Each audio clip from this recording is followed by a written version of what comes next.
Now let us apply this Heisenberg's uncertainty principle to to understand that why electron does not exist inside the nucleus.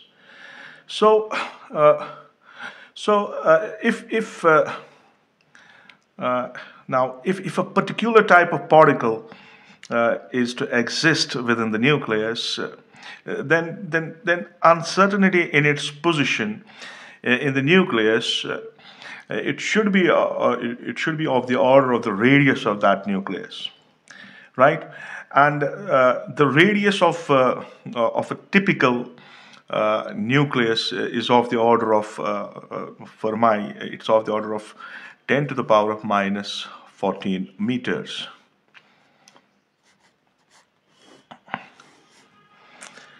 And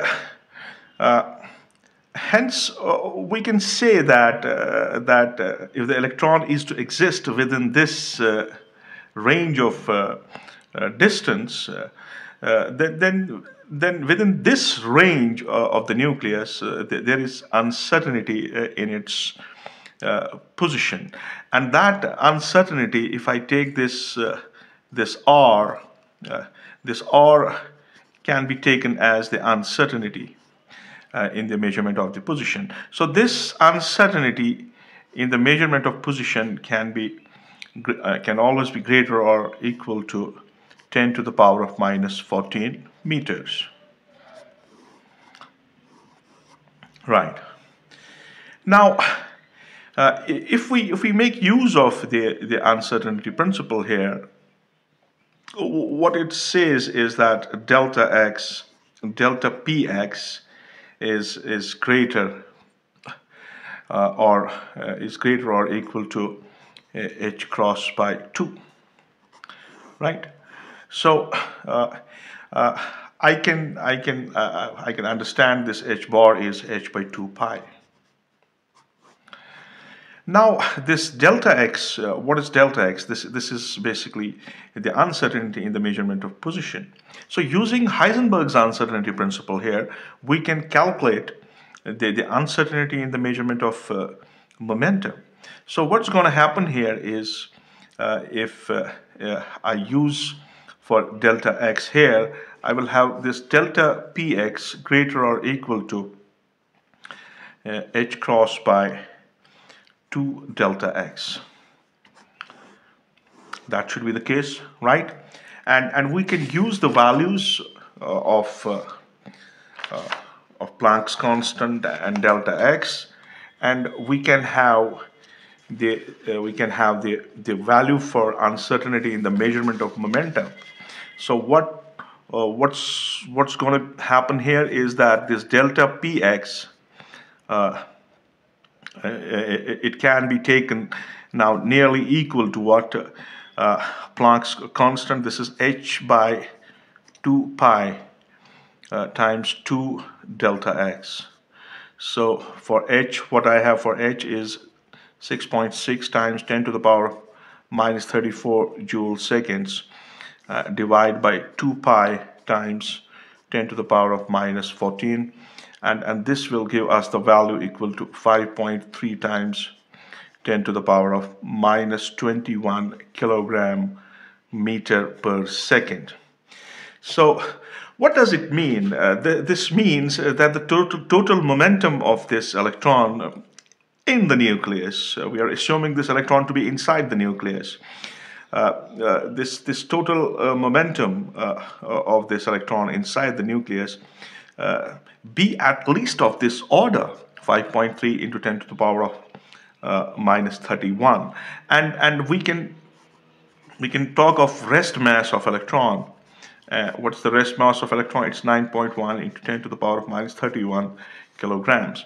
Now, what is important at this point is what does it mean here from the calculations point of view?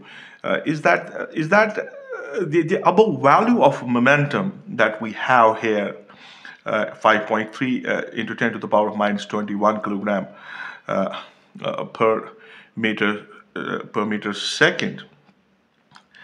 Now, what is this? This is this is relativistic momentum. Why is it relativistic momentum? If we consider the non-relativistic relation for momentum, in that case we will have V greater than C, which is not acceptable. So having relativistic momentum here from Heisenberg's uncertainty principle, we can immediately think of relativistic equation to calculate the energy. So energy of this electron within the nucleus. So for that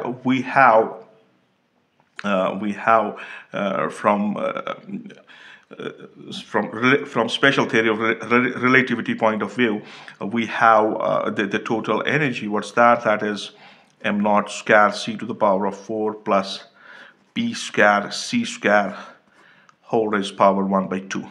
Now all we have to do is to use the values that we have here, right? So rest mass of electron is it is 9.1 into 10 to the power of minus 31 whole square times C is 3 into 10 to the power of 8 whole raised power 4 plus we have P, that is 5.3 times 10 to the power of minus 21 whole square.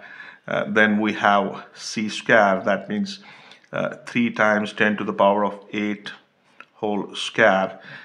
This whole thing is within the root, so raised power 1 by 2. And what can we think here is that this 3 times 10 to the power of 8, we can take a square of it out, and square and root will cancel. So we will have outside 3 times 10 to the power of 8 times, it will be 9.1 times 9.1 times 10 to the power of 10 to the power of here in case of this is minus 2 ones 2 threes, this is 62. 10 to the power of minus 62 will be here, and what we will have after that is we will have here we will have only the square of this term, so this will be times 9, 3 threes are 9. Then we will have 10 to the power of square will be here, so 10 to the power of 16 plus we will have 5.3 times 5.3 times 10 to the power of here we have a square of it. So this square is here, so this will be 10 to the power of 2 ones are 2 twos are minus 42. Then the bracket will close, and here I will have 1 by 2. Okay, so we can subtract down these things, and what will come up with 3 times 10 to the power of minus 13 times, we will have 9.1 times 9.1 times 9 times, then we will have 10 to the power of minus 4 times 5.3 times 5.3.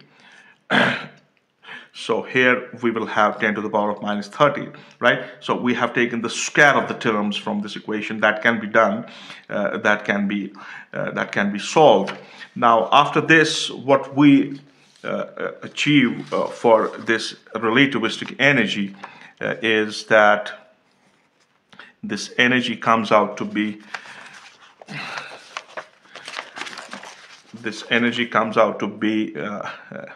it comes out to be nearly 16 times 10 to the power of minus 13 joules, and we want to convert this energy into electron volts. So this energy will be 16 times 10 to the power of minus 13 divided by 1.6 times 10 to the power of minus 19 electron volts. So from here, certainly this will cancel, and you will have the answer 10 into 10 to the power of 10 electron volts.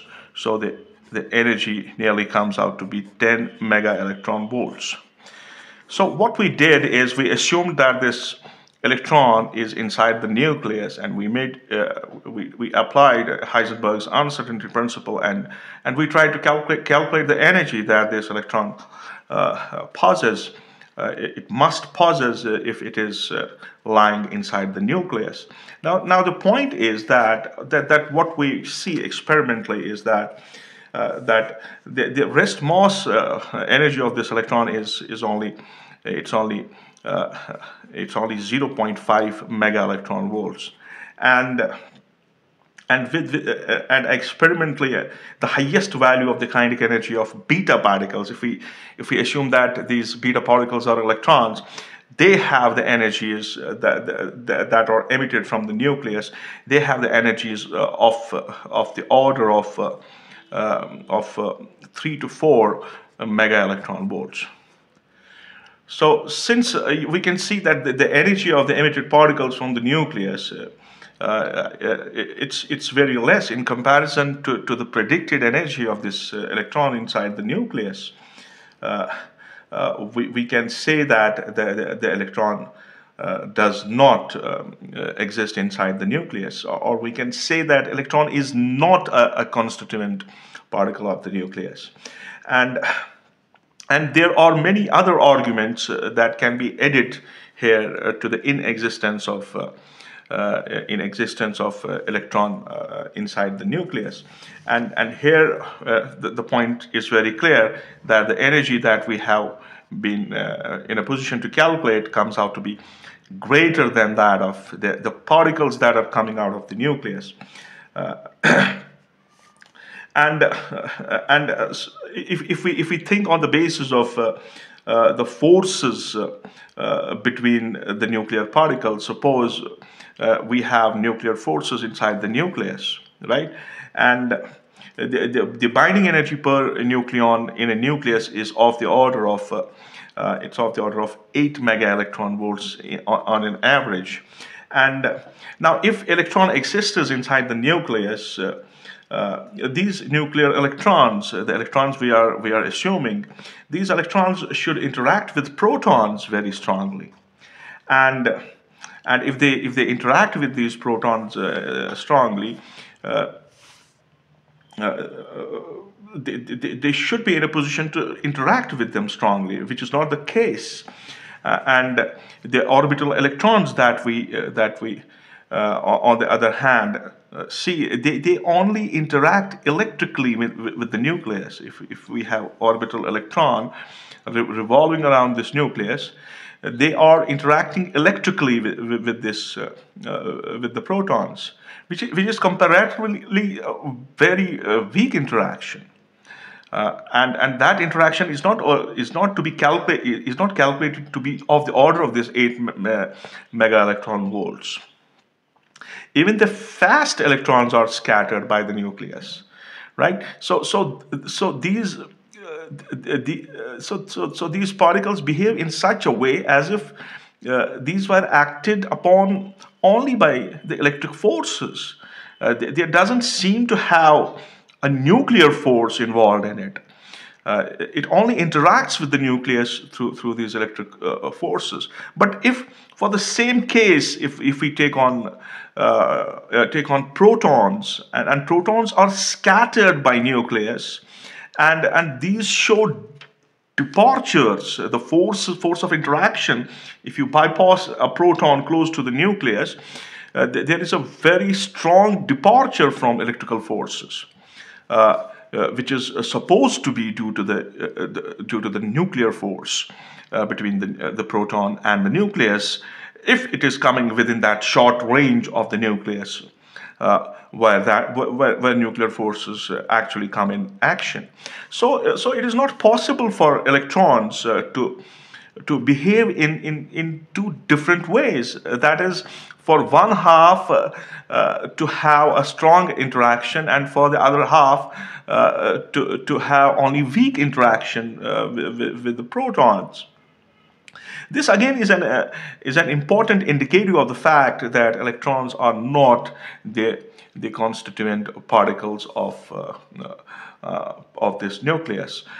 So with this, there are other plausible reasons that can be argued, by virtue of which the predictions of Heisenberg's uncertainty principle can be supported to explain the experimental outcomes, which are in total contradiction with the predicted energy of the electron inside the nucleus.